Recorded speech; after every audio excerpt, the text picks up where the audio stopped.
नमस्कार। सत्येंद्र पर सिनेमा संवाद में आपका स्वागत है। मेरा नाम है अमिताभ। अपनी एक साप्ताहिक पेशकश में हम हर हफ्ते बात करते हैं सिनेमा के तमाम पहलुओं के बारे में, क्योंकि हमारा मानना है कि सिनेमा सिर्फ मनोरंजन का माध्यम नहीं है। सिनेमा समाज से संवाद का सबसे सीधा और सबसे सशक्त माध्यम है और समाज की सोच को गहराई तक प्रभावित करने की क्षमता रखता है। इसलिए सिनेमा पर लगातार सिलसिलेवार गंभीरता से बातचीत होते रहना चाहिए। आज इस कड़ी में जब हम बात करने वाले हैं, तो आज जब हम बात कर रहे हैं, तो आज का दिन 26 जनवरी का दिन गणतंत्र दिवस का दिन है। इसलिए सबसे पहले तो हमारे सभी दर्शकों को और हमारे सारे सारे पैनलिस्ट को गणतंत्र दिवस की शुभकामनाएं।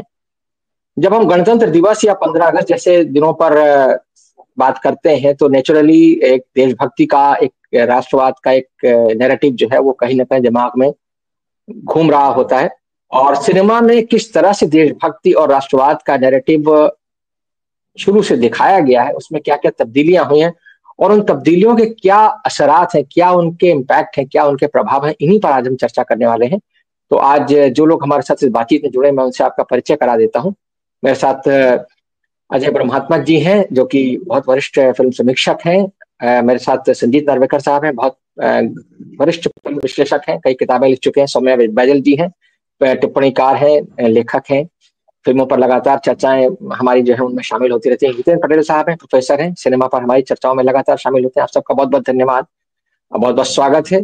और सौम्या जी, बातचीत की शुरुआत मैं आपसे करता हूँ। जो जी बात आज हम 26 जनवरी के मौके पर जो कि सिनेमा से बात कर रहे हैं, तो जी सिनेमा किस तरह से एक पैट्रियोटिज्म की फीलिंग को और किस तरह से एक नेशनलिज्म की फीलिंग को दिखाता रहा है, इसके बारे में मैं आपकी राय जानना चाहूंगा। आजादी से पहले का जो सिनेमा था उसके बारे में हम जानते हैं कि किस तरह से जब ब्रिटिश राज में सिनेमा था, तो वो कैसे सिंबलिज्म के जरिए जो है वो एक तरीके से लोगों को जागृत करने के लिए, उनमें एक अवेकनिंग लाने के लिए कैसे सिनेमा के कहानियों का या गानों का इस्तेमाल होता था। वो गाना किस्मत फिल्म का, जो कि अशोक कुमार की फिल्म थी, आज भी बहुत लोकप्रिय है कि दूर हटो ए दुनिया वालों, हिंदुस्तान हमारा है।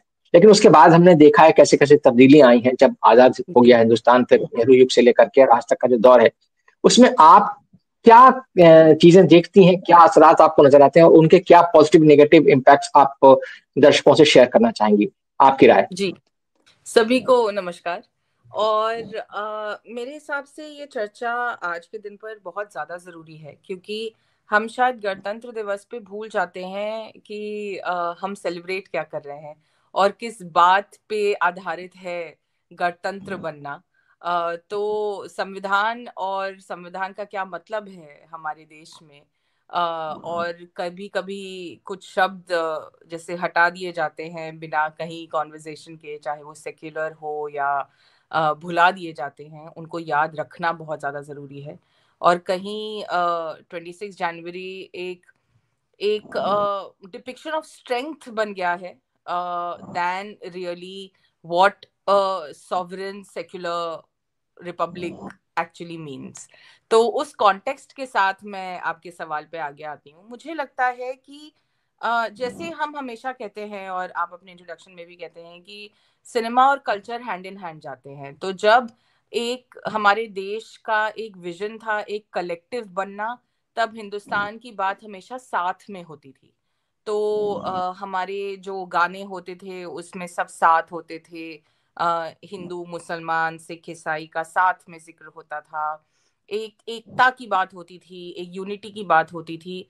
लेकिन जब आप वो ट्रांजिशन अब देखते हैं, प्रॉब्लम ये हो गई है कि नेशनलिज्म, देशभक्ति, ये सब अब एक थॉट प्रोसेस की जायदाद बन गई है और उसको एक बहुत ही सिंगुलर आइडिया में रिप्रेजेंट करने की एक जो प्रथा है। और सिर्फ वही अब एक देशभक्त है, वही अल्टीमेट देशभक्त है, बाकी सब आइडिया ऑफ देशभक्ति हटा दी गई है। तो अगर मतलब अगर एक सोल्जर है जो लड़ रहा है, वही एक एक्सट्रीम आइडिया ऑफ देशभक्ति है, जो हमने अपने एवरीडे कॉन्वर्सेशंस में भी सुना है। जब डिमोनेटाइजेशन हुआ था और सब कुछ हो रहा था कि हमारे सोल्जर सीमा पे लड़ रहे हैं, तुम एक लाइन में नहीं खड़े हो सकते। लेकिन the problem that has happened is कि गवर्निंग बॉडी, सरकार और देश का जो डिफरेंस है, वो क्योंकि कल्चरली फ्यूज हो गया, उसमें एक ही सिंगुलर डेफिनेशन हो गई है देशभक्त की, जो एक अग्रेसिव, सबमिसिव एक मर्द है जिसको जब कहा जा रहा है कि बंदूक उठाओ और जाके लड़ो, वही एक अल्टीमेट आइडिया ऑफ देशभक्ति है। तो मेरे हिसाब से आज की तारीख में ये जो एक बहुत ही लीनियर आइडिया ऑफ देशभक्ति है वो बहुत ज्यादा डेंजरस है, क्योंकि जब जब जो जो एक्चुअल देशभक्ति के कोड्स हैं कि आप देश से लॉयल हैं, देश का आइडिया क्या है, देश में जो लोग सरकार बनाते हैं उनसे सवाल पूछना, सोचना, किसकी आजादी, किसकी गेज की आजादी, जो ऑलरेडी फॉल्ट लाइंस हैं उनको किस तरह से सॉल्व करना, उन सारे थॉट प्रोसेसेस पे जिस तरह से सरकार ने सवाल लगा दिए हैं वही सवाल आपको सिनेमा में नजर आते हैं, क्योंकि वो गायब हो गए हैं। वो सवाल ही नहीं है, वो सारे थॉट प्रोसेसेस हटा दिए गए हैं। वो बेचारी एक अफवाह आती है कहीं लेके, तो वो कहीं साइड में कर दी जाती है। तो एक तो वो प्रॉब्लम है। दूसरी प्रॉब्लम ये है कि जब कुछ फिल्में कोशिश भी करती हैं इन कॉन्वर्सेशंस को उठाने की, जैसे मुल्क ने मेरे हिसाब से बहुत अच्छी कोशिश करी देशभक्ति के उस एंगल को लाने की कि कौन डिसाइड करेगा कि कौन देशभक्त है।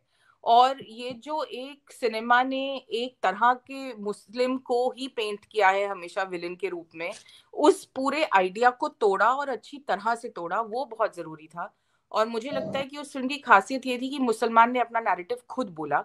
जो गलती शायद थोड़ी आर्टिकल 15 में हो गई, क्योंकि वो एक ब्रह्मानिकल सेवियर के रूप में कास्ट का पूरा कॉन्वर्सेशन हुआ, जिसमें मतलब एक तरफ से वो भी था कि जिन लोगों को कास्ट की इतनी अंडरस्टैंडिंग नहीं है वो डिस्कवर करते चले गए एक प्रिविलेज के साथ, लेकिन कास्ट के जो सफरर्स हैं और उनको अपनी कहानी वो उतना नहीं बोल पाए।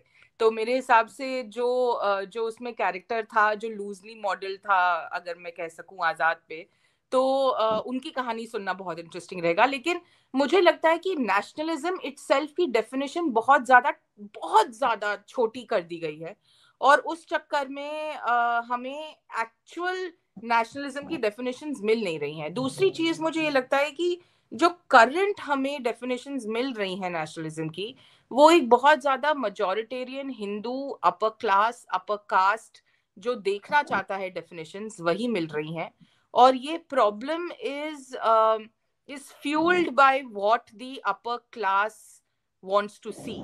उनको लगता है कि यही है नेशनलिज्म, क्योंकि जो प्रोटेस्ट करते हैं, जो जब शाहीन बाग शुरू होता है तो वो उनकी इनकन्वीनियंस हो जाती है कि आपको एक जंतर मंतर दिया गया है ना, वहां जाके प्रोटेस्ट करिए।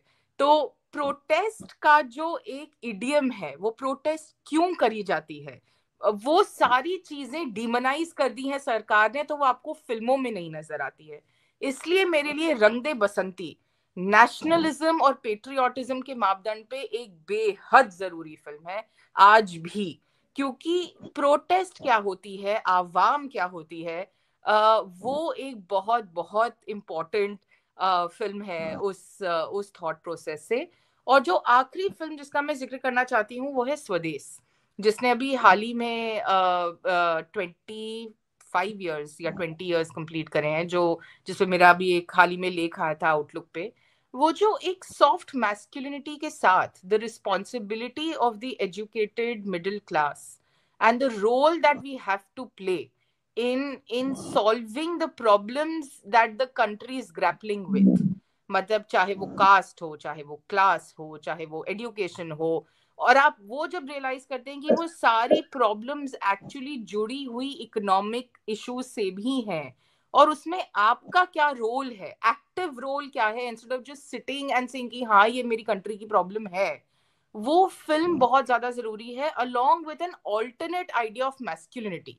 ये सब कुछ एक बहुत ही मतलब आज की तारीख में जब आप देश प्रेम देखते हैं, ये जो पूरा सोल्जर का एक इडियम है, ये एक बहुत ज्यादा टॉक्सिकली मेल अग्रेसिव मैनहुड पे बेस्ड है, और जिसमें again the women are almost I don't know what they are doing.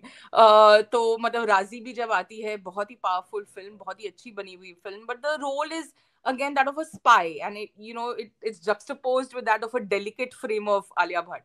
But I'm saying ki the alternate masculinity in Swades is very very important, कि आप क्या किस तरह से आकर वो चेंजेस क्रिएट कर रहे हैं एक एनवायरनमेंट में, and not as the saviour but as a person who is then involved in the overall creation of the world that you want to see. That is also जी। a very very important form of nationalism. And इस type की फिल्में मेरे हिसाब से आज की तारीख में बेहद जरूरी हैं अपर मिडिल क्लास को ये याद दिलाने के लिए कि उनका दायित्व है to give back to the country than to sit back, criticize, and only take in the kind of one definition of देशभक्ति जो उनको सुनाई जा रही है। जी। बहुत अच्छी बात आपने कही। आपने आपने तीन बहुत महत्वपूर्ण फिल्मों का जिक्र किया। आपने मुल्क का नाम लिया, आपने रंग दे बसंती का जिक्र किया और आपने स्वदेश का जिक्र किया। वाकई में ये तीनों फिल्में एक अलग अलग अपने अलग अलग तरीके से कहीं ना कहीं जो आज हम बात कर रहे हैं नेशनलिज्म की या पेट्रियोटिज्म की, उसके जो एक नैरेटिव है उनमें क्या एक पॉजिटिविटी दिखती है उसकी तरफ ये हमें ले जाती है। आपने बिल्कुल सही एग्जाम्पल दिया मुल्क का। मुल्क में ऋषि कपूर का मेरे ख्याल में अपने जीवन का सर्वश्रेष्ठ अभिनय तो है ही, मगर जिस तरीके से वो किरदार गढ़ा गया और वो जब कहता है कोर्ट में खड़े होकर के कि मेरे ही मुल्क में मेरा स्वागत करने की इजाजत आपको किसने दी, जब वो वकील कहता है, तो वो जो आशुतोष राणा से उसका संवाद है वो बड़ा महत्वपूर्ण संवाद है कि आप मुसलमान को अदराइज जो कर रहे हैं, कि आप उसको एक बाहर का आदमी मान रहे हैं। तो ये वाकई में, और स्वदेश को मैं भी मानता हूं कि वो कम से कम एक बड़े सकारात्मक ढंग से विदेश में पढ़ रहे और वहां सेटल हो चुके हिंदुस्तानियों के लिए एक मिसाल पेश करती, कैसे आप आकर के अपना जो आपका गांव है या आपका शहर है या जहां जहां से आप जुड़े, जहां की मिट्टी से आप जुड़े, वहां कैसे पॉजिटिव चेंजेस ला सकते हैं समाज में, एक नेशन बिल्डिंग का काम कर सकते हैं। हाँ, बस एक छोटी सी पॉइंट जो मैं और जोड़ना चाहती हूँ, क्योंकि मुझे पता है कि हम we are always hard pressed on time और सभी को सुनना चाहते हैं।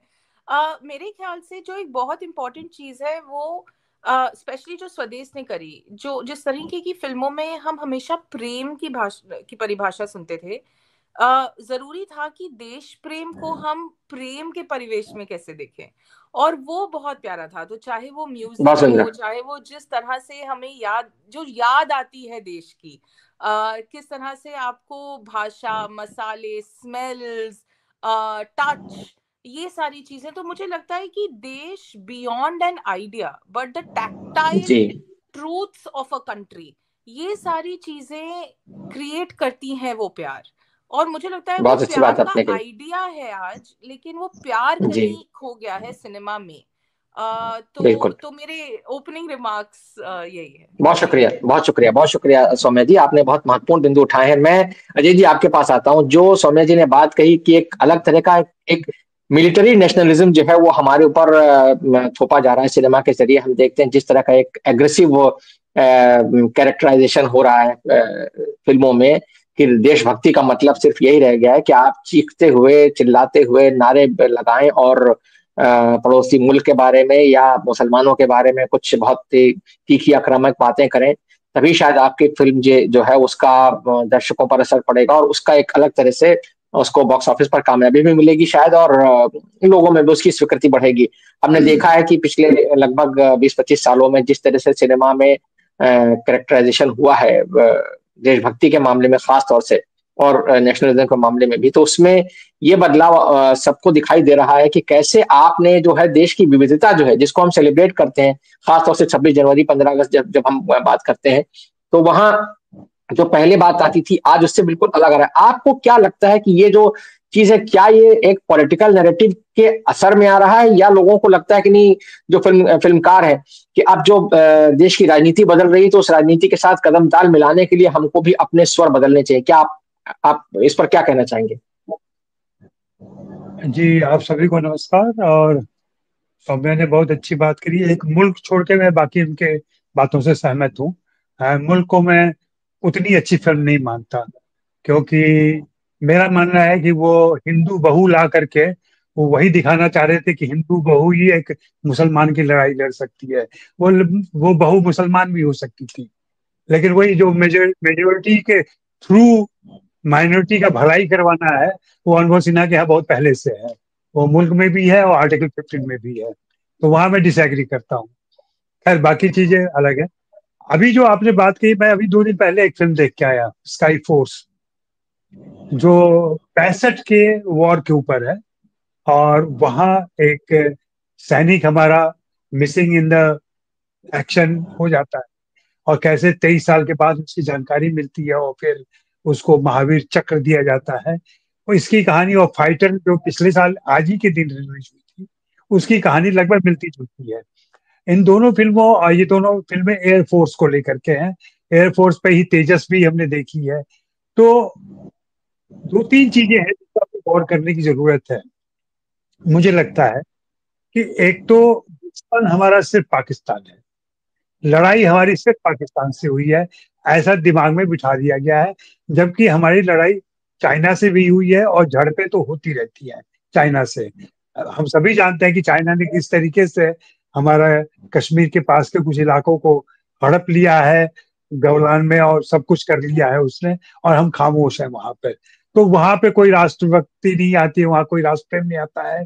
चीन को आंख दिखाने की हम हिम्मत भी नहीं कर पाते, न सिनेमा में, न राजनीति में, न डिप्लोमेटिक रिलेशन में।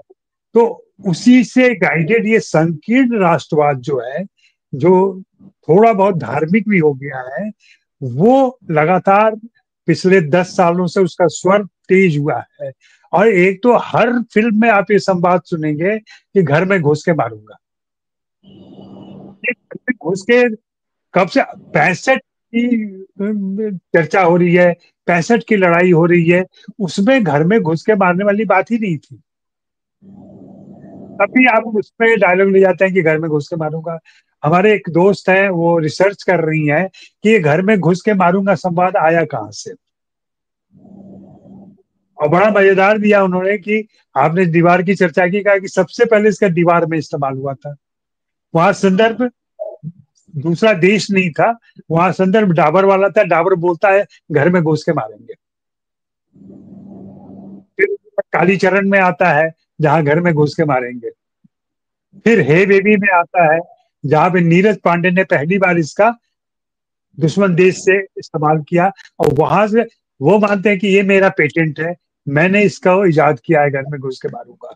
और फिर तो उसके बाद से उरी और तमाम चीजें। तो ये घर में घुस के कब तक मारते रहेंगे, और मर ही नहीं रहा है दुश्मन। लगातार वो जिंदा है, लगातार वो काम कर रहा है, लगातार एक्टिव है। जबकि हम सारे जानते हैं कि पाकिस्तान की हालत आज कैसी है। पाकिस्तान किस मुश्किल स्थिति से गुजर रहा है।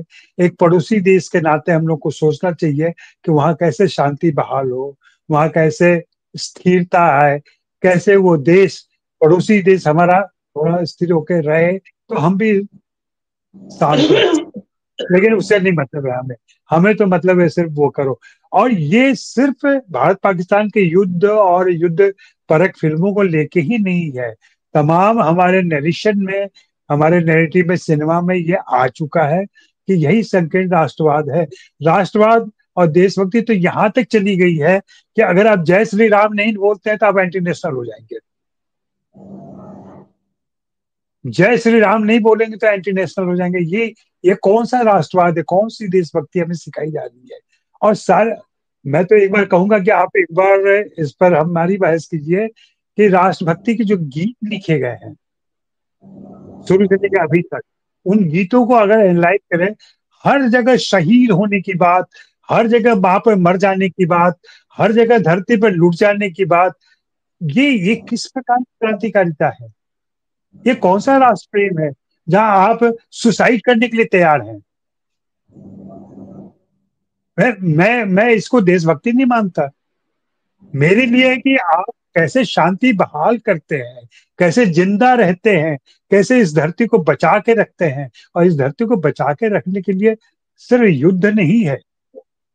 हमारा दुश्मन तो हमारी गरीबी है, हमारी बेरोजगारी है, हमारे जो धार्मिक एक दुर्भावनाएं फैला दी गई है वो है, ये हमारी रूढ़ियां हैं जो प्रयागराज में खुलेआम हो रहा है, जिसका प्रचार किया जा रहा है। ये सारी रूढ़ियां जिसको जमाया जा रहा है, इस पर कब हम फिल्में बनाएंगे, इस पर हम कब बातें करेंगे। राष्ट्रवाद और देशभक्ति सिर्फ लड़ाई नहीं है, और सिर्फ विमान का उड़ाना नहीं है। और ये आसान हो गया है तरीका, इतना आसान हो गया है कि वीएफएक्स के जरिए, स्पेशल इफेक्ट के जरिए इमोशन आपको क्रिएट नहीं करना है, कैरेक्टर को क्रिएट नहीं करना है, जहाज उड़ाना है, टैंक चलाना है, गोलियां चलनी है, आप थिएटर में बैठे हुए कान के बगल से गोलियां साए साए ऐसे निकलती है, आप घबरा जाते हैं कई बार कि कहीं गोली कोई इधर तो नहीं आ रही है। ये तो पूरा माहौल बना दिया गया है, आतंक का माहौल है। ये आतंक सिर्फ बाहर से नहीं आ रहा है, देश के अंदर पैदा किया जा रहा है, दर्शकों के अंदर पैदा किया जा रहा है। और ये कौन ख्याली दुश्मन है हमारा?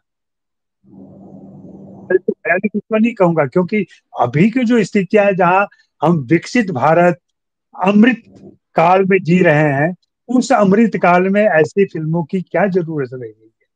लेकिन नहीं, हमें हीरो वहीं से लेने हैं, हमें युद्धों से हीरो लेने हैं, हमें सारी लड़ाइयों को फिर से जिंदा करना है, हमें बार बार दोहराना है यही बात कि घर में घुस के मारूंगा। और इस पर तालियां बजती है, क्रिटिक तालियां बजाते हैं। अफसोस की बात यह है कि आजकल फिल्म क्रिटिक जो प्रीव्यू शो होते हैं, वे फिल्में देखते हुए किस तरीके से ऐसी फिल्मों से उत्साहित हो रहे हैं और भारत माता की जय के नारे भी लगा देते हैं फिल्म देखते हुए। संजीत जी को अफसोस हो रहा होगा और खुशी भी हो रही होगी कि इस दौर से हम निकल चुके हैं, हम तो बहुत पहले सबको संन्यास कर दिए, कोई मतलब नहीं है ऐसे लोगों के बीच बैठने, देखने और इनके बीच जाने का। लेकिन ये दुर्गति है, और हिंदी सिनेमा ने इसको लगातार, रसातल की तरफ हम जा रहे हैं, अवगति की तरफ जा रहे हैं हम, लगातार ऐसी संकीर्ण कहानियां पर्दे पर लेकर के आ रहे हैं। मुझे लगता है कि अब इन चीजों पर रोक लग जानी चाहिए। रोक क्या लगेगी?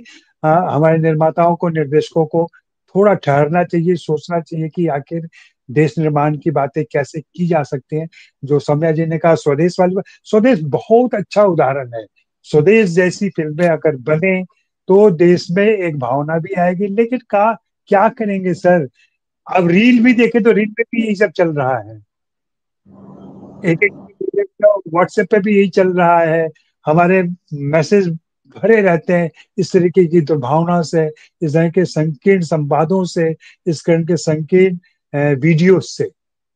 तो ये जी पूरा माहौल जी बना हुआ है। मतलब माहौल एक में बहुत एक मतलब अजय जी की बात पे बस एक चीज जोड़ना चाहती हूँ। एक छोटी सा उदाहरण है, अभी आप बाहर जाकर देखिए, जो लोग फ्लैग्स बेचते हैं, जितने आपको भारत के फ्लैग्स नहीं दिखेंगे, ज्यादा आपको सैफरन फ्लैग्स दिख जाएंगे, जिसमें हनुमान की एक बहुत अग्रेसिव तस्वीर है।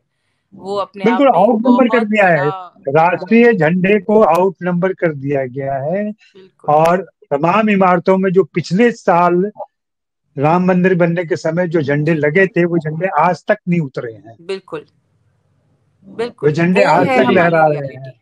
हाँ, यही जी जी रियलिटी जी है जी। क्या?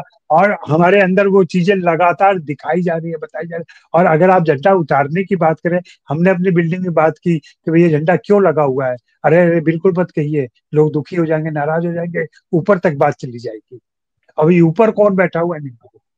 और ये जो डर जी है, इस डर को तो कन्फ्रंट इन करने सारी वाला चीजों को कोई नहीं देखने की है। जरूरत है।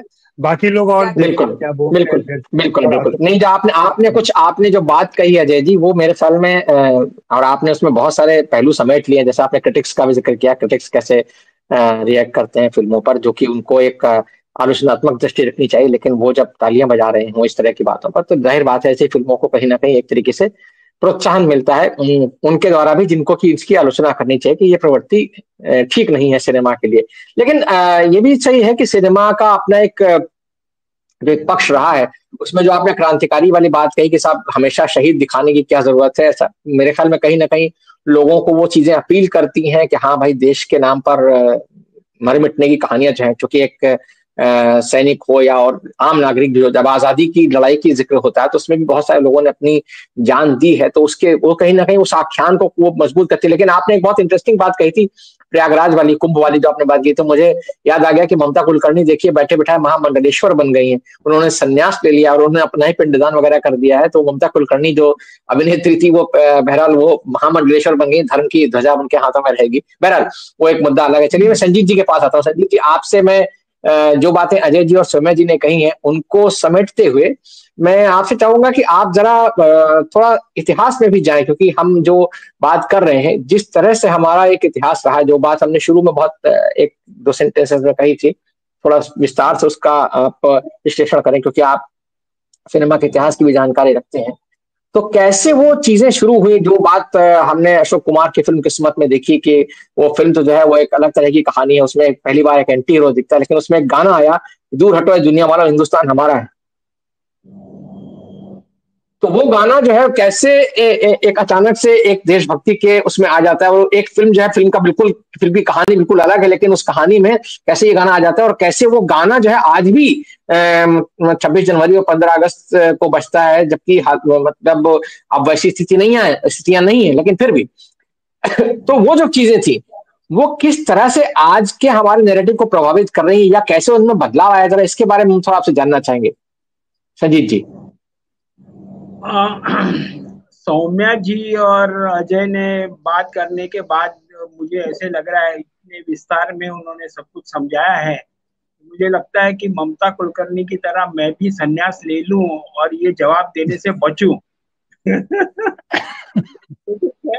मैं मैं अलग तरीके से बचूंगा। इतिहास तो है ही है। सही है, इन्होंने जो उदाहरण दिए और जो सौम्या जी ने शुरू की आई एग्री विथ हर। मेरे भाई ऐसे ही एक स्वदेश और ये दूसरी फिल्म उन्होंने जो जिक्र किया है, the one which she dropped, और मुझे लगता है क्योंकि ये जो फिल्म है, रंग दे बसंती है या स्वदेश है या जो मुल्क है, बट ज्यादा करके स्वदेश और रंग दे बसंती, और एक फिल्म मैं जोड़ूंगा, लगे रहो Munna Bhai. These are interpretative films on patriotism. जैसे अभी लगे रहो मुन्ना भाई में उन्होंने गांधी जी को मॉडर्न कॉन्टेक्स्ट में लाने की कोशिश की है कि मुन्ना भाई से जब पूछा जाता है कि आप बापू जी के सब प्रिंसिपल्स फॉलो करते हैं, बोलते हाँ बिल्कुल, बापू जी ने कहा है कि इधर अगर थप्पड़ मारो तो दूसरा गाल आगे कर दो, दूसरा गाल पे भी अगर थप्पड़ मिले तो उसके आगे तो बापू जी ने कुछ नहीं कहा है, तो घुमा के मैं दे देता हूँ। तो ये जो है कॉमेडी के थ्रू उन्होंने जो एक री इंटरप्रिटेशन किया है महात्मा गांधी के प्रिंसिपल्स का, करेक्ट हो इनकरेक्ट हो इस पे मैं नहीं जाऊंगा, क्योंकि मैं कोई रियलिटी से जोड़ने की कोशिश नहीं करता हूँ। बट आई थिंक लगे रहो मुन्ना भाई ऑल्सो एक इम्पोर्टेंट फिल्म है जिसके बारे में हमने बात करनी चाहिए। मुल्क है और ये बाकी की फिल्में हैं, स्वदेश भी बिल्कुल। आशुतोष आई हुई फिल्म है। आशुतोष मतलब हमारे गोवारीकर, आपके आशुतोष नहीं। पेट्रियोटिक सिनेमा अगर आप देखा जाए पिछले 100 साल से देखा जाए तो हर युग में अपने तरीके का पेट्रियोटिक सिनेमा आया है। मतलब उस जमाने के जो फिल्म मेकर्स थे वो किस तरह से री इंटरप्रेट करते थे उनकी रियलिटी को। तो आप अगर बिल्कुल ब्रिटिश जमाने में जाएंगे तो 1920s 1910s में जब सिनेमा का जन्म हुआ था, हम लोग साइलेंट फिल्में बना रहे थे, तब एक कारण था आपको फिल्म बनाने का कि आपको ब्रिटिश के अगेंस्ट रिबेलियन करनी है, उनके प्रिंसिपल्स के अगेंस्ट, उनके रूल के अगेंस्ट कुछ बोलना है। तो मुझे याद है 1907 में हमारे संगीत नाटककार थे कृष्णाजी प्रभाकर खाड़ीलकर, उन्होंने एक फिल्म बनाई, सॉरी प्ले लिखा था कीचक वध करके।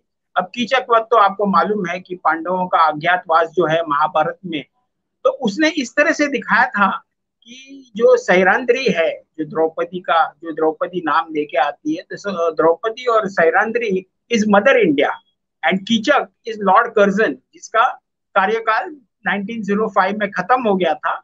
उस पर वो टीका थी कि ये ब्रिटिश लोग हमारे भारत माँ को देख रहे हैं और बुरी नजर से देख रहे हैं। ये फिल्म ये प्ले बैन हो गया 1907 में, 1910 में।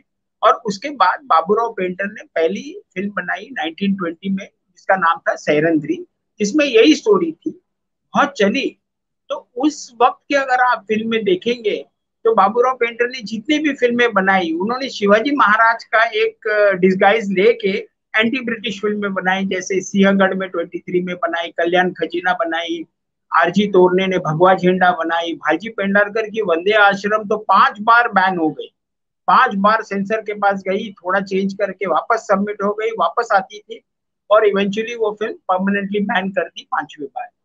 शांताराम जी ने खुद एक फिल्म बनाई Udaykal, which is on the exploits of Shivaji, which again is against British rule.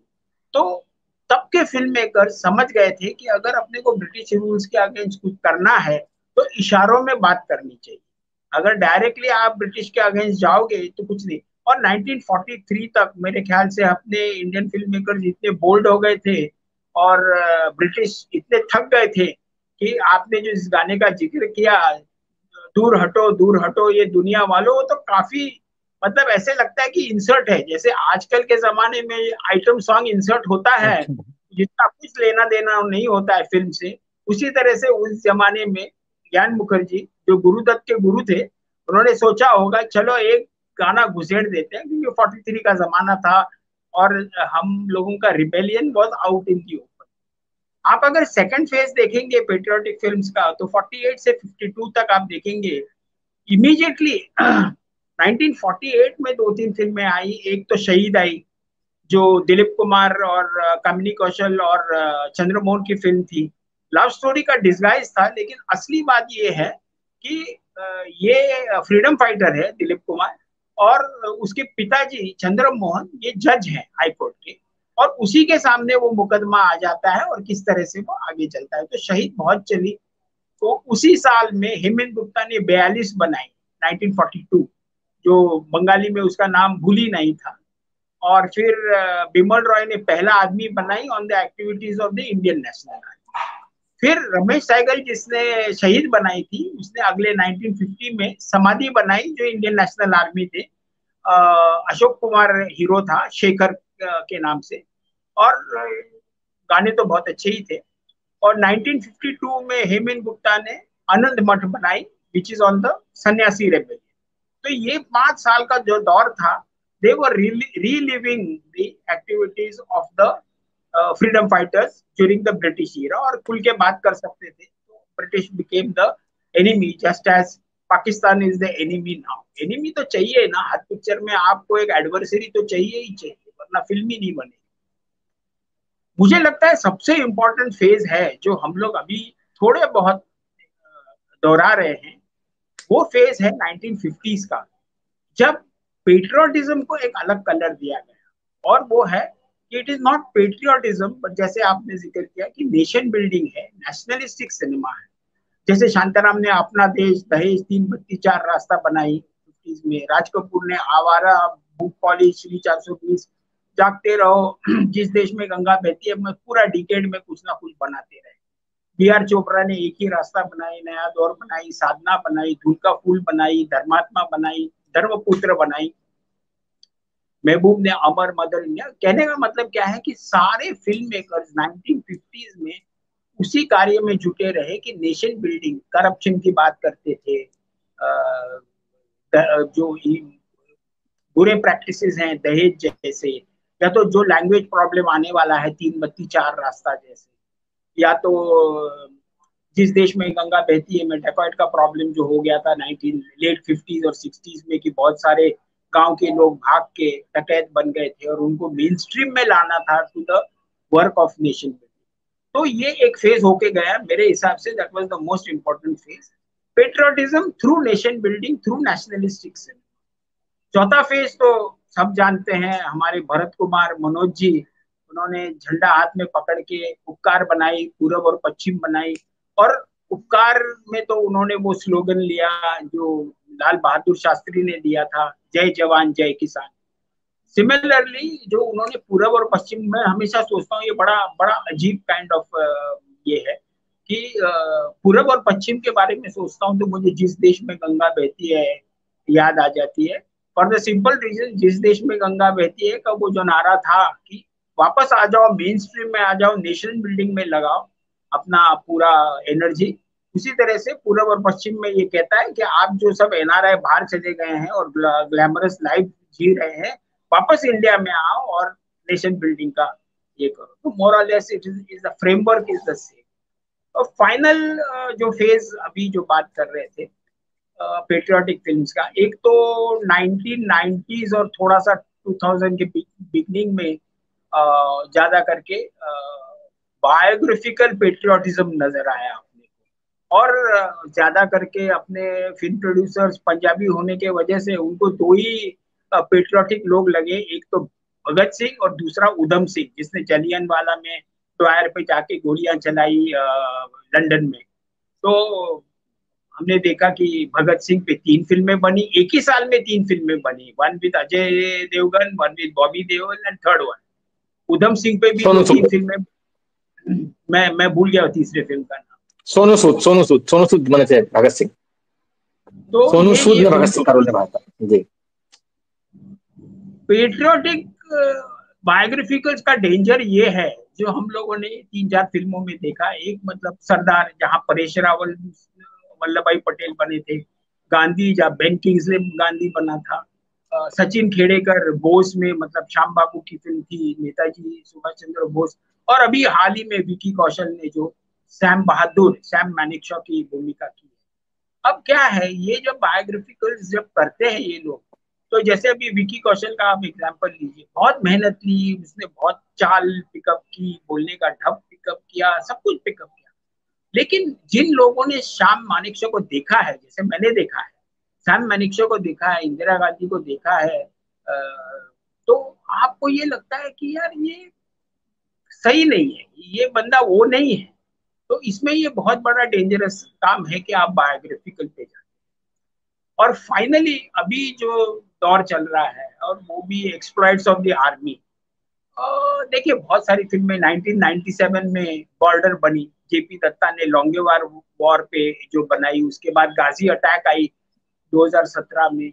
लेकिन 17-18 में उरी आई, 21 में दूसरी फिल्में आई, भुज आई, प्राइड ऑफ इंडिया, शहनशाह आई, गुंजन सक्सेना आई। जो भी, मुझे ये लगता है कि ये जो दौर की ये जो फिल्में हैं, जो आर्मी पे बना रहे हैं, it is a natural reaction to two things.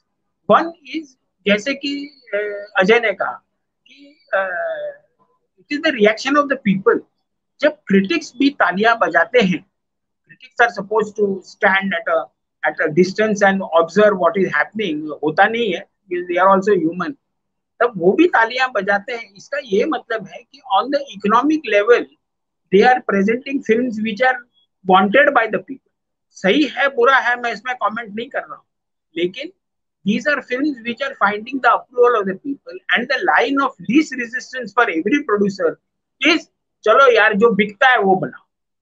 अब आज ये बिक रहा है आर्मी पे, सही है बुरा है जो है, आप कंसल्टेंट रखते हो नहीं रखते हो वो बात नहीं है। देखिए, ये बात गोविंद निहलानी के जमाने से है। गोविंद ने विजेता नाम की फिल्म बनाई ऑन द इंडियन एयरफोर्स, हालांकि बड़ी बकवास फिल्म बनी थी। और मैंने गोविंद को कहा कि यार तुम्हारे जो अर्ली करियर में बहुत बड़ा डब्बा है ये, बाकी का करियर भी कुछ ठीक ठाक ही चला, लेकिन उनके जो पहले 5 फिल्म थे वो लाइक फैंटास्टिक, आक्रोश और आघात और ये सब। एनीवे, खैर वो तो गोविंद की बात हो गई। तो मुझे ये लगता है कि this is in the guys of giving the people what they want, और कुछ फर्क नहीं है। आप शाहरुख खान अगर वॉर किसी और की है, शाहरुख खान अगर जवान बनाता है, पठान बनाता है, तो is that comic book and this is real because it is suppose to be based on real? मुझे नहीं मालूम। मुझे ये लगता है ये भी जो बना रहे हैं ये कॉमिक बुक है, because at some point they are taking liberties with the original material. Documentary तो बना नहीं रहे हैं, फिक्शन फिल्म बना रहे हैं, तो दे आर टेकिंग लिबर्टीज। और हमने बहुत बार देखा है कि ऐसी जब फिल्में बनती हैं आर्मी बैकग्राउंड, या तो बायोग्राफिकल्स विद आर्मी बैकग्राउंड, जैसे कि जो विक्रम बत्रा पे शेरशाह फिल्म बनी थी कारगिल, उसमें मुझे क्या लगता है कि कंट्रोवर्सीज भी हुई है, आर्मी ने खुद ऑब्जेक्शन दिया है, लोगों ने खुद ऑब्जेक्शन दिया है। तो मैं तो इनको एक तरीके से कॉमिक बुक फिल्म्स मानता हूँ। दे आर नॉट रिफ्लेक्ट, अभी कोई उसको रियली एक्सेप्ट करता है जस्ट बिकॉज उसका बैकग्राउंड रियल है, तो that is the risk. But मुझे ये लगता है ये जितनी भी फिल्में बनती हैं, ये got a comic book look for it. और फाइनली मुझे ये लगता है the salvation of Indian cinema will lie with the film of स्वदेश, लगे रहो मुन्ना भाई। हालांकि मैं कंप्लीटली इनको एंडोर्स नहीं कर रहा हूँ, लेकिन स्वदेश है, लगे रहो मुन्ना भाई है, रंग दे बसंती है, मुल्क है, उसमें आप एक्सेप्ट करो नहीं करो, but there is a certain message which is going. अभी बॉर्डर, गाजी अटैक या उरी में कोई मैसेज नहीं जा रहा है, उसमें यही जो जो अजय ने कहा कि आप बोल रहे हो कि भाई इतना ग्रेट है, इतना ग्रेट है, ये झंडा गाड़ दिया, तो तब ब्रिटिश थे, अभी पाकिस्तान है, because that is the nearest and a good target. China के साथ तो आप ज्यादा देर पंगे नहीं ले सकते, आपको यूएस के लिए इंतजार करना पड़ेगा, लेकिन पाकिस्तान के साथ ले सकते हो। और फिलहाल तो even the Pakistanis are admitting that it was a huge mistake to get into this kind of a situation. तो खैर वो तो पॉलिटिक्स की बात अलग है, लेकिन जहाँ तक सिनेमा की बात है, मुझे लगता है कि ये जो 3-4 फिल्में हैं, मुल्क है, इवन आर्टिकल 15 में स्वदेश है, न्यूटन है, लगे रहो मुन्ना भाई है, रंग दे बसंती है, ये सारी जो फिल्में हैं will be the salvation. Just like हम लोग अगर 50s में जाके देखेंगे तो शांताराम, राज कपूर, इनका सिनेमा जो प्रबल रहा और उसकी चर्चा आज भी करते हैं हम लोग। बाकी की कुछ फिल्मों की आप बोलिए ना, 2002 में भगत सिंह बनी, उधम सिंह बनी, कोई चर्चा करता है उसका? कोई नहीं करता। We only talk about the real highlights of India. तो मुझे लगता है जी there is hope in whatever wilderness we see all around us. जी, अमिताभ जी। बहुत अच्छी बात आपने कही जी, बहुत शुक्रिया। आपने जहां खत्म किया, मैं हितेंद्र जी के पास वही सूत्र लेकर के चलता हूं, जो आपने कहा कि देयर इज होप। हितेंद्र जी, क्या आपको ये उम्मीद नजर आती है, जो जिस तरह का हमारा सिनेमा बन रहा है और जिस तरह के सिनेमा के बारे में हम यहाँ चर्चा कर रहे हैं, हमारे साथ सभी साथियों ने जिस तरह के सिनेमा के उदाहरण के सहित जो चर्चाएं की हैं, जो बातें की हैं, जो अपने तथ्य रखे हैं, अपने विश्लेषण रखे हैं, क्या आपको लगता है कि ये इसमें कहीं ना कहीं कुछ ऐसी विसंगतियां हैं जो शायद सिनेमा बनाने वालों को और दर्शकों को भी ध्यान देने की जरूरत है? जैसे जो बात अभी यहाँ अजय जी ने कही कि एक तरीके का मिलिट्री नेशनलिज्म जो है वो हम पर थोपा जा रहा है, हमें ऐसे ही नायक दिखाए जा रहे हैं जो कि दरअसल लड़ने मरने, घर में घुसकर मारने की बातें कर रहे हैं। और भले ही 65 के युद्ध की हम बात कर रहे हो, लेकिन 65 के युद्ध में भी हम जो है जब फिल्म बनाते हैं तो कहीं ना कहीं वो जुमला ले आते हैं, जो जुमला हमको लगता है आज की जो हमारी जनरेशन है उसको अपील करेगा, उसको कैच करेगा, तो वो हम जबरदस्ती उसके नैरेटिव में वो बात डाल देते हैं, भले ही वो उस समय का एक पॉपुलर नैरेटिव का हिस्सा ना रहा हो।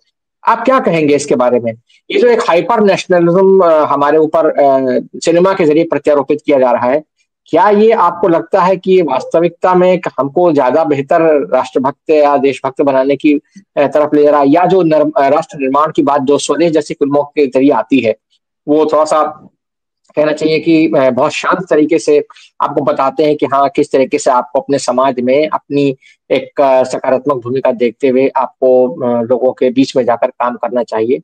जो बात तो एक थोड़ा गांधीयन अप्रोच है कि आप जैसे यहाँ पर लगे रहो मुन्ना भाई का जिक्र आया, तो लगे रहो मुन्ना भाई में अंततः वो जो बात कभी संजीत जी कह रहे थे, आखिरकार उस एक जो कि गुंडा है, वो उस गुंडे का हृदय परिवर्तन दिखाया जाता है। और अंततः गांधी का तो सूत्र यही था कि वो व्यक्ति के परिवर्तन की बात करते थे। तो जो व्यक्ति का परिवर्तन है वो कहीं ना कहीं ज्यादा इंपॉर्टेंट बात है। वो सिनेमा आज हमको दिख नहीं रहा है, क्या कहेंगे आप इसके बारे में?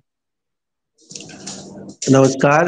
तीनों वक्ताओं ने बहुत ही सूत्र रूप में वो सारी बातें कह दी हैं जो कही जानी चाहिए। जैसे वतन, मैं अपनी बात की शुरुआत इस बात से करूंगा कि आज वो जमाना आ गया है कि शिक्षक जो है वो देश प्रेमी नहीं हो सकता, देश प्रेमी सैनिक ही हो सकता, फौजी ही हो सकता है। अब फौजी रूप में अगर राष्ट्र प्रेम ना दिखे तो फिर उसका क्या मतलब है? कोई मतलब नहीं है।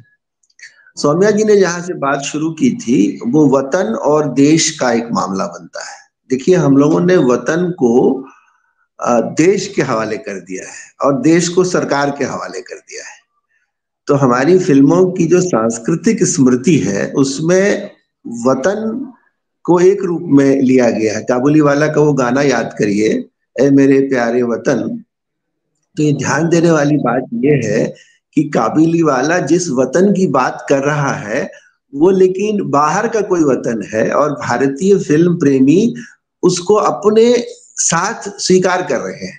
जरूरी नहीं है कि हिंदी फिल्म का पात्र जो है सिर्फ और सिर्फ इस भारत, इस भूमि के बारे में ही बात कर रहा होता है। तो मुझे लगता है कि हमारा स्खलन हुआ है। हमारा जो देश है, हमारी जो फिल्में हैं उसमें एक बोध का विपर्यय हुआ है, एक थोड़ा सा घटाव हुआ है। मतलब उसमें कमी आई है। ये बात मुझे सबसे पहले कहनी पड़ेगी कि हम लोगों ने एक सोच के स्तर पर समाज में जो खोया है, खोएपन को या उसके खोने की प्रक्रिया को हम सिनेमा के पर्दे पर भी देख सकते हैं। कोटनीस की अमर कहानी जो है वो एक ऐसे डॉक्टर की कहानी है जो चीन में जाकर के वहां सेवा करता है और उसको हम लोगों ने पसंद किया था। तो ये जो प्रेम है और ये जो सेवा है और ये जो मानव प्रेम है, उसके साथ देश प्रेम जो है वो जुड़ता है। जरूरी नहीं है कि वो ये जो हमारा देश है उसके साथ ही जोड़ करके देखा जाए। मुझे अच्छा लगा कि संजीत जी ने उस गाने का जिक्र किया जिसका जिक्र आपने भी शुरू में किया था कि दूर हटो ए दुनिया वालों हिंदुस्तान हमारा। वो लेकिन कोई देशभक्ति फिल्म नहीं है, उसमें वो गाना जो है वो ठूसा हुआ गाना है, लेकिन उस ठूसे हुए गाने में उस समय की जो चाह है लोगों की वो पूरी हो रही है, इसलिए वो जो है एक आइकॉनिक फिल्म बन गई और गाना जो है उसका हिस्सा बन गया। तो दरअसल हमारा समय अगर बदलता है तो उसके साथ राष्ट्र प्रेम की छवियां भी बदल जाती हैं, और इसमें जो राष्ट्र प्रेम है और देश प्रेम, ये जो देशभक्ति है और देश प्रेम है, इसमें भी मैं थोड़ा अंतर करता हूँ। देश क्या है, भारत माता क्या है, इसमें जवाहरलाल नेहरू ने जो कहा था वो मैं उसको दोहराना चाहूंगा कि ये जो भारत माता है ये तो भारत के लोग हैं। ये जो भारत माता है ये भारत के लोग है, ये कोई देवी नहीं है दुर्गा माई की तरह जिसकी कि हम लोग को पूजा करनी चाहिए, उसकी भक्ति करनी चाहिए। लोगों के साथ जुड़ना यही देश प्रेम है। तो ये जो देश प्रेम वाला मामला है इसमें बड़ी सुंदर व्याख्या की उन्होंने, संजीत जी ने, जो 4-5 फेजेस में बांटा। तो मैं उसमें सिर्फ इतना जोड़ना चाहूंगा कि एक ही व्यक्ति में भी स्खलन होता है। एक ही व्यक्ति में पहले वो एक तरह की फिल्म बनाता था, बाद में दूसरे तरह की फिल्म बनाता है। जैसे उन्होंने मनोज कुमार का जिक्र किया, तो मनोज कुमार ने शुरुआत की थी शहीद से, और उसका जो देश प्रेम है वो दूसरे तरह का प्रेम है, और वो जो है करते करते करते क्रांति में चले जाते हैं। और जो क्रांति में देश प्रेम है और जो शहीद में देश प्रेम है उसमें लेकिन थोड़ा अंतर है। आप ध्यान दीजिएगा, सोफिस्टिकेटेड लेवल पे ध्यान दीजिएगा कि हर फिल्मकार जो है वो एक जगह शुरू करता है और फिर उसके बाद धीरे धीरे जो बिकाऊ है उसमें जब जाता है तो बहुत नीचे जा चुका होता है। तो ये चीज जो है हम लोगों को देखनी चाहिए, और समय में लोगों के द्वारा जिस तरह की फिल्मों को स्वीकार करने की प्रवणता होती है उसको सबसे पहले रेखांकित किया जाना चाहिए। आपको मनमोहन देसाई की फिल्म याद होगी, हाँ, मनमोहन देसाई की वो फिल्म याद होगी ना, जिसमें कि वो जो है लॉर्ड कर्जन और क्या कहते हैं वो जनरल डायर एक ही साथ बैठे हुए होते हैं और पब्लिक तालियां बजा रही होती है। वो जो कुली फिल्म थी संभवतः, कुली या मर्द मुझे याद नहीं आ रहा ठीक से, तो उसमें जो अंग्रेज है वो सब एक अंग्रेज बन जाता है, उसमें इतिहास वगैरह सब इधर उधर हो जाता है।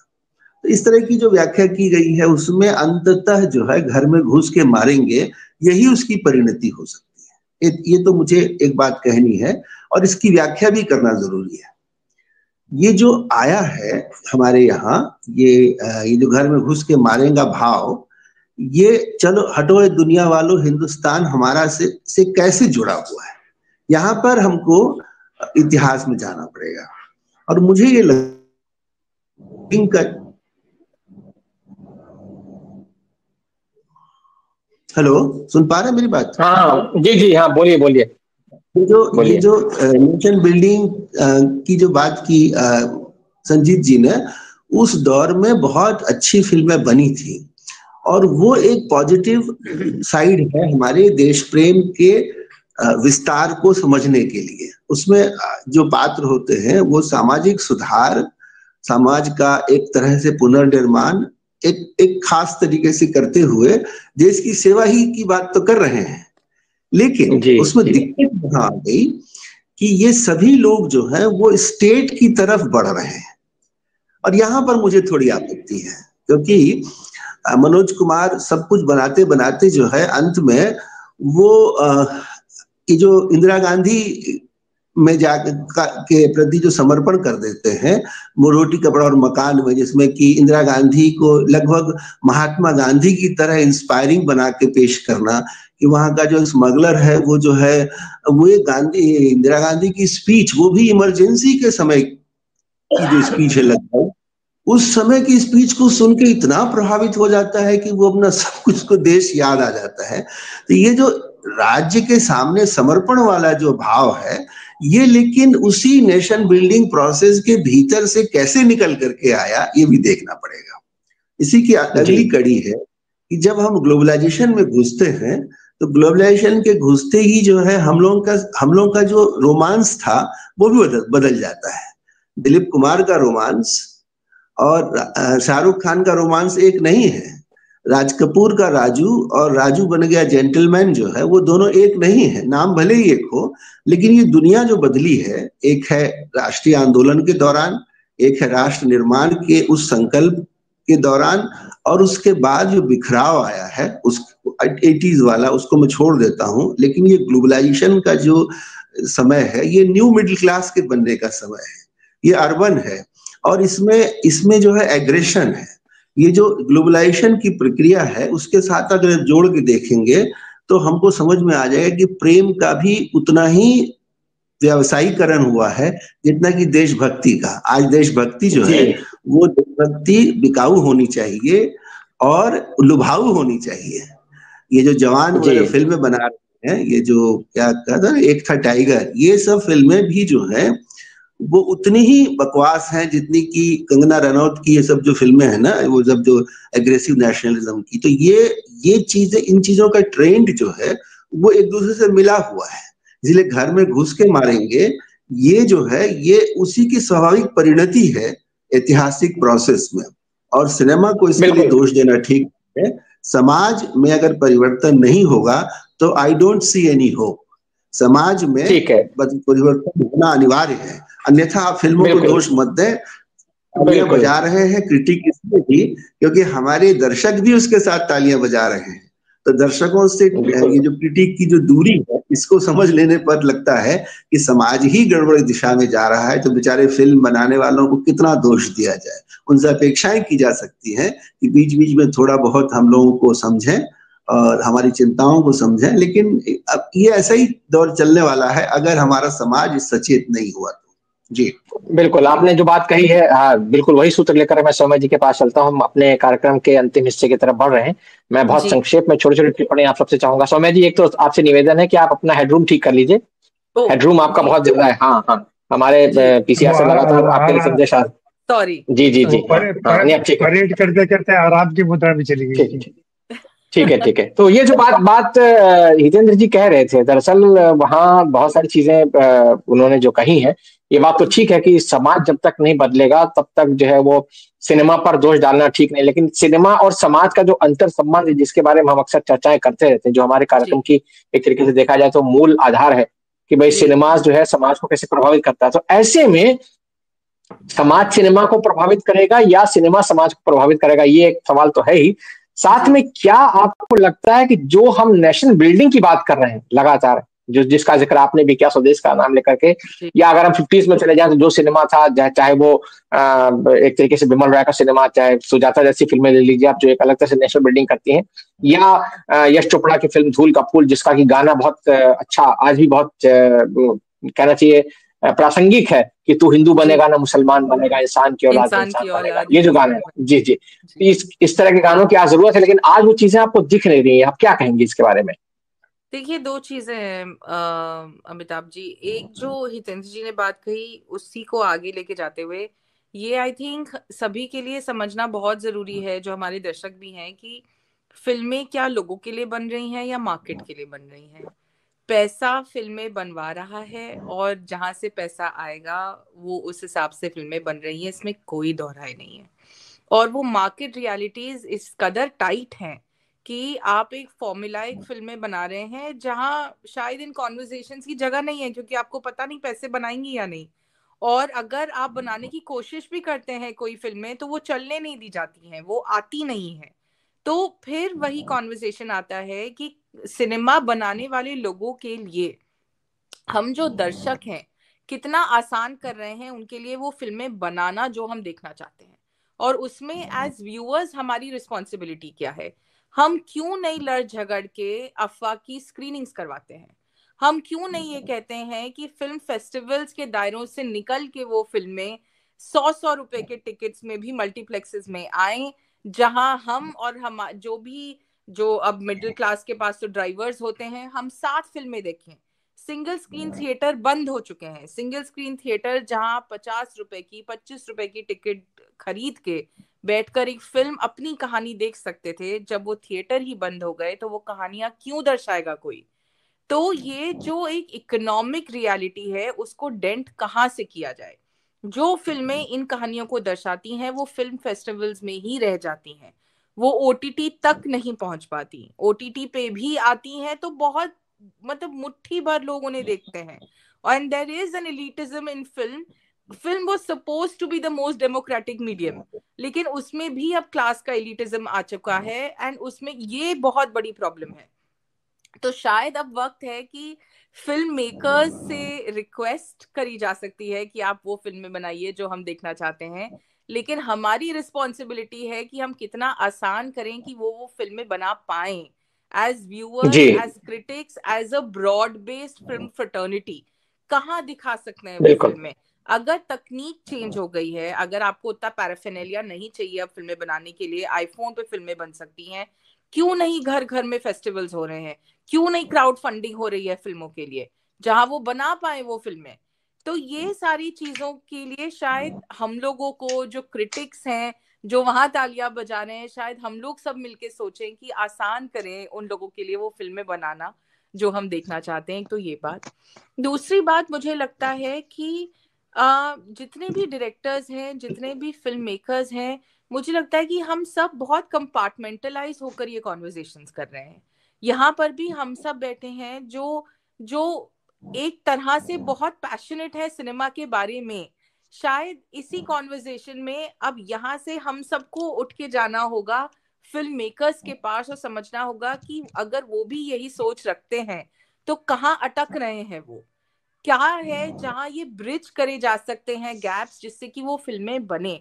क्योंकि कोई तो रीजन होगा ना कि वो फिल्में नहीं बन रही हैं। ऐसा तो नहीं हो सकता कि वो वहां भी जागरूकता बिल्कुल ही नहीं है।